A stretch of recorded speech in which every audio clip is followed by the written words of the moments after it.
Hi guys, and today I'm at the Suzuki press launch for the brand new S-Cross, the all new S-Cross they're calling it. I say all new, but it's a very extensive redesign. You remember the original S-Cross was actually the SX4, and then the second generation arrived in 2013. Now the SX4 was quite a pudgy little upright kind of raised hatchback sort of car, and then it became a more of a crossover-y type thing with the second generation, which was based closely on the big brother Vitara, and then now it's pretty much becoming an SUV in its own right, if you can make out. The extensive facelift already in 2016 on the second gen car, so this is regarded now as the third generation car, the 2022 car, and you can see it's a much more upright, much more boxy, much more SUV looking thing. Let's take a look at it. Now the weather is atrocious today, so I'm going to get some footage of the car and talk you around the car, and then we're just going to take it for a drive. I'll have a quick look at the boot and all the rest of it as usual right after this.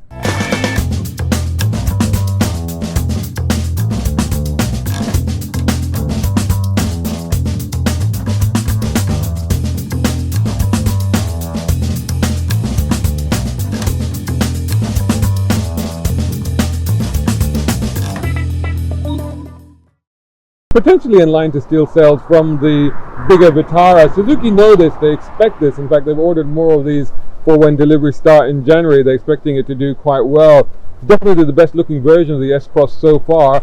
It's a strong boxy form, far better proportioned, perhaps a conventional, although good looking front end, but it really needs that big S logo on the front to make it stand out as a Suzuki. This is not a Toyota-based car, this is a Vitara-based car. Some people have reckoned that it might be a Toyota thing. No, that's the A-Cross, this is the S-Cross. I reckon it's handsome. I think that it's quite well resolved and probably the best looking version of the car so far. Incredibly, it's said to be more spacious and practical inside. That's just the way that they have retrimmed the interior. It's also better equipped. There is no base model as such anymore. So you get two trims. You get the Motion, which is two-wheel drive, and you get this, which is the Ultra, and it's four-wheel drive. Both of the cars are mild hybrids.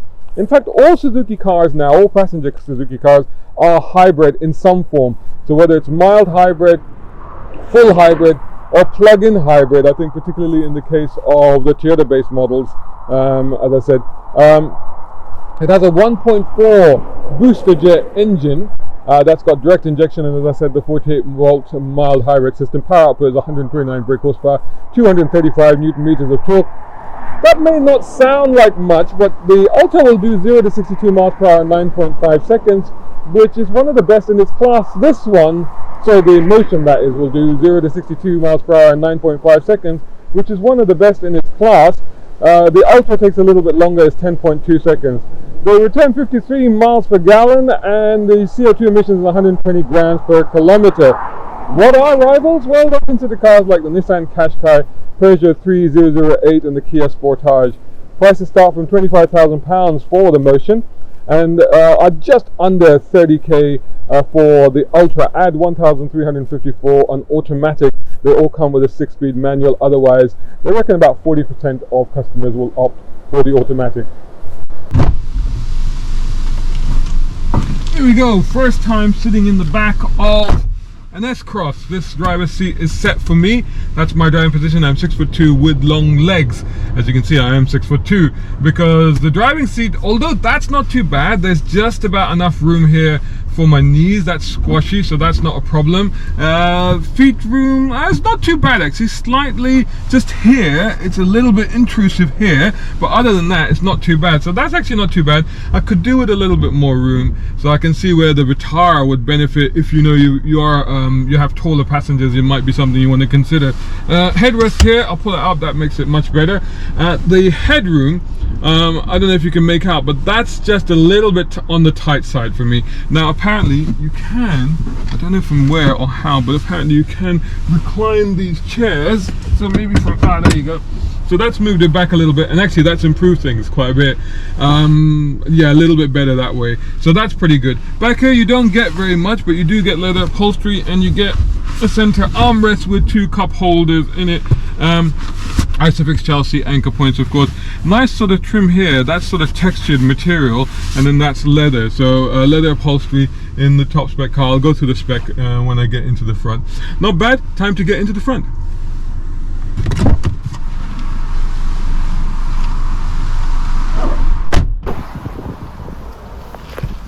here we are in the front of the Suzuki S-Cross.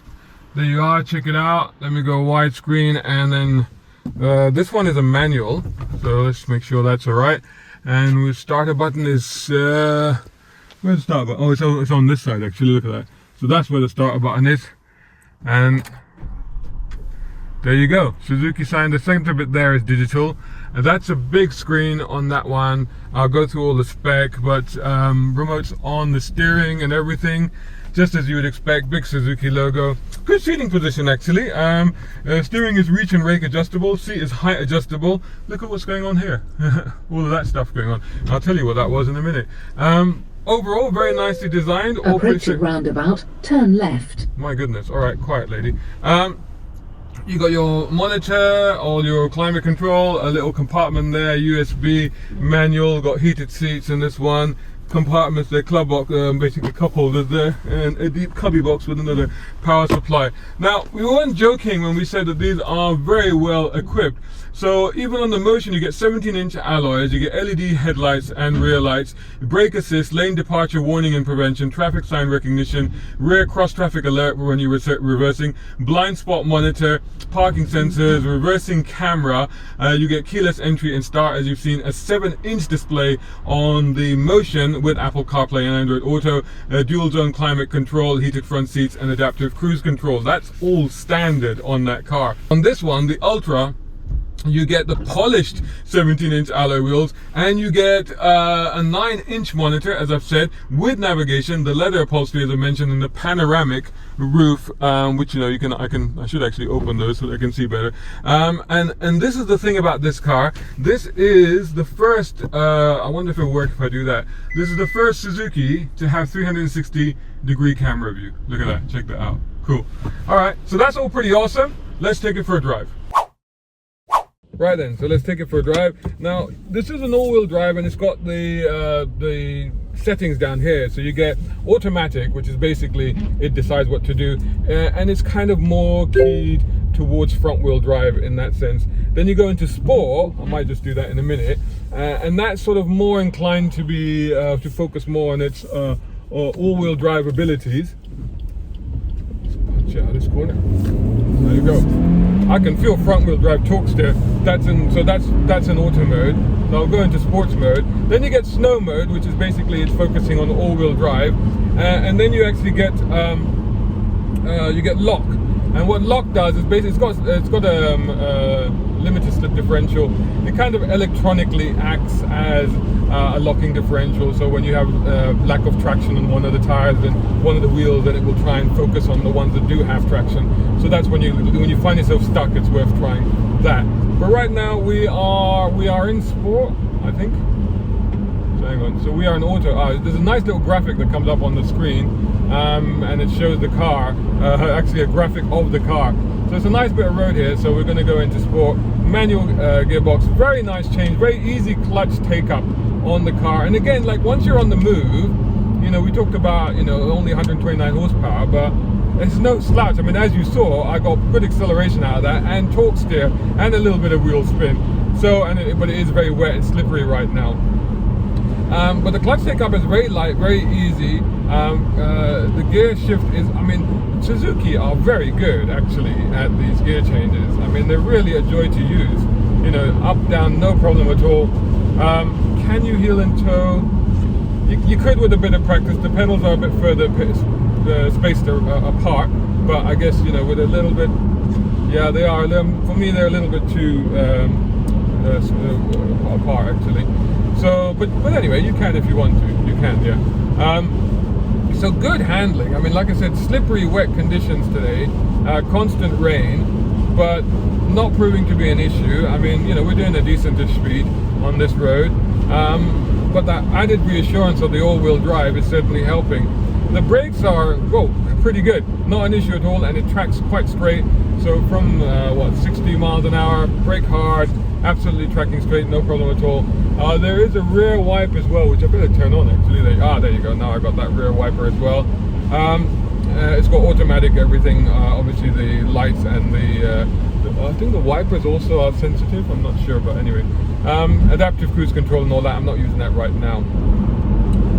The ride actually is very good. Again, it's more mature, more refined, more composed than you'd expect in a car of this type. You don't underrate these cars. Don't underestimate them. They are way better than you imagine. For the value and value for money wise, they're quite incredible when you think about it. But right now we're on this little road and I'm chucking it around, and it's very well composed. It's not floating. It's not leaning too much. It's not wallowing. But and you're picking up a bit of the road surface, but actually it's not jarring. It's quite well damped, so that's pretty good as well. And these things are quite important for the sort of customers that go for these type of cars. Again, the performance to the gears, I'm in fourth gear, and even now when I push the accelerator, I'm getting acceleration, so it's not like, you're going to be missing out on power or performance, despite what you might think reading that 1.4 litre engine in this car. It's actually more than enough. And I think they reckon that the 1.4 pretty much has the equivalent performance of a 2 litre because of the way that it's done. It's got the variable valve technology, that sort of thing. So the steering is light, perhaps a little bit too light for my liking, but it's comfortable and it's easy to use. This is not a sports car, don't get me wrong, but it's reasonably accurate and reasonably responsive, as you would expect it to be. It's fine actually, I don't really have any issue for complaint with it. To be honest, it's one of the things about this car. As soon as you jump in it, and as soon as you take off and you drive like this, and you find that actually no real issues, no real concerns, and not only can you not find cause for complaint, but that typical Suzuki likability factor starts to creep in almost immediately. It's nice, it's nice the way it drives, the way it feels, the way you can just get into it and you feel comfortable, and you can start to push around corners, no problem. A little bit of body lean, but just a hint of understeer there. Yes, there's something about them that you cannot dislike these cars. They actually are great value for money, and they do a lot for what they're offering. And in this car, just in terms of its dynamic abilities, its driving abilities, without even considering the fact that it's actually quite a practical all-rounder, it's a good car. Would I have one of these? I would seriously consider it. Actually, I actually would. I think it's the right sort of size for around town. It's reasonably spacious. I think for me the rear space is maybe a little bit of a concern in this car, just because I am tall, my kids are tall, so for me that would be like a little bit of an issue. So that might be one of the reasons why you might go for a Vitara instead of this.